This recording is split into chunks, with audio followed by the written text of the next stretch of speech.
राधे राधे। जय श्री राम, जय परशुराम।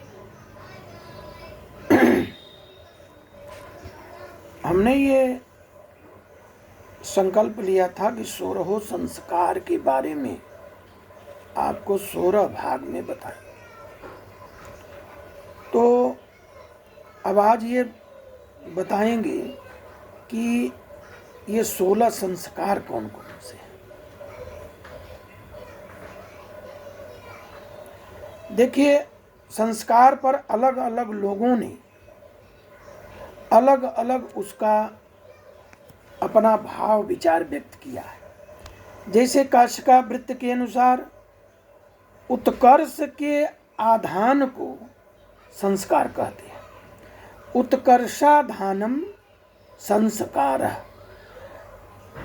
इसी तरह एक संस्कार प्रकाश की किताब है, उसके अनुसार अतिशय जो गुण है उसको संस्कार कहा जाता है। माने एक विशेष गुण पैदा हो उसको अतिशय विशेष संस्कार।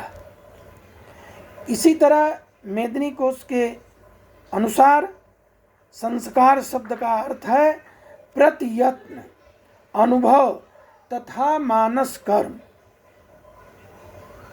नहीं, ये जिम्मेदारी को ही संस्कार कहते हैं।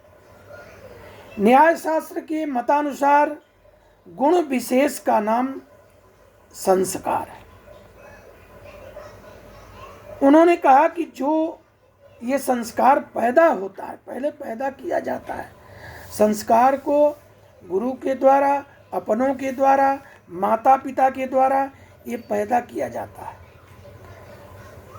तो उनके अनुसार ये 3 प्रकार के संस्कार होते हैं। वेगाख्य संस्कार, स्थित स्थापक संस्कार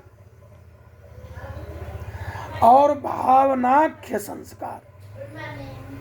सारांश रूप में इसकी 3 प्रक्रियाएं हैं: दोष मर्जन, अतिशयाधान और हीनांग पूर्ति। अगर इतनी चीजें हम अपने अंदर व्यक्त कर लेते हैं तो हम संस्कारी पुरुष कहलाएंगे। देखिए, संस्कार दीपक, अब एक किताब संस्कार दीपक है, उसके अनुसार संस्कार को परिभाषित करते हुए ये कहा गया है कि आत्मा या शरीर के विहित क्रिया के द्वारा अतिशय जो आधान है, कर्म हमारे हैं, उसी को संस्कार कहते हैं। तो इस प्रकार संस्कारों की जो संख्या है वो तो कई किताबों में बहुत है, 48 संस्कार हैं। लेकिन जातुकर्ण ऋषि थे, जातुकर्ण ऋषि के अनुसार बाह्य संस्कार की संख्या 16 बताई गई कि अगर ये 16 पूर्ण हो जाती है तो भी उस मनुष्य को संस्कारी और संस्कार से युक्त कहा जाएगा। जैसे एक मनुष्य का कर्म है गर्भाधान, फिर पुंसवन, सीमंत नयन, जात कर्म, नामकरण, अन्नप्राशन, चूड़ाकरण, उपनयन, वेदारंभ, ब्रह्मव्रत, वेदव्रत, गोदान, समावर्तन, विवाह, ब्रह्मव्रत और लास्ट होता है अंत्यकर्म।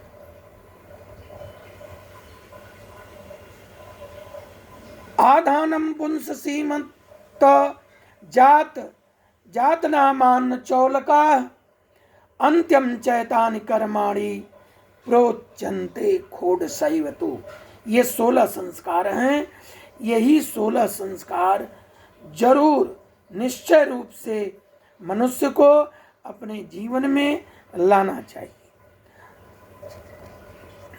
गौतम स्मृति में 40 संस्कार, कहीं कहीं 48 संस्कार, कहीं कहीं 10 संस्कार। जैसे अश्वलायन गृह सूत्र में 10 संस्कार, बौधायन गृह सूत्र में 13 संस्कार, पारस्करण गृह सूत्र में 13 संस्कार, वाराह सूत्र में जो है 13 संस्कार, वैखानस गृह सूत्र में 18 संस्कार। इस प्रकार षोडश संस्कारों में महर्षियों में बड़ा मतभेद रहा, तो लेकिन फिर भी षोडश संस्कार जो है संस्कारों में सभी का अंतर्निवेश हो जाता है, जो मीमांसा दर्शक के अनुसार भी मान्य है। यही जो है गर्भाधान, पुंसवन, सीमंतोनयन, जातकर्म, नामकरण, अन्नप्राशन, चूड़ामकरण, उपनयन, ब्रह्मव्रत, वेदव्रत, समावर्तन, विवाह, अग्न्याध्यान, दीक्षा, महाव्रत और संन्यास, कहीं कहीं ये 16 माने गए हैं।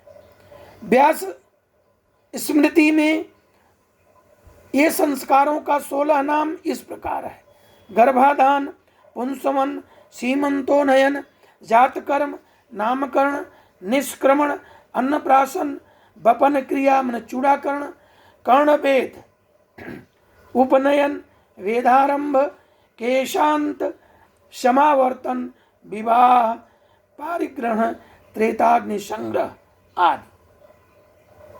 व्यास स्मृति का एक श्लोक आपको बताता हूं।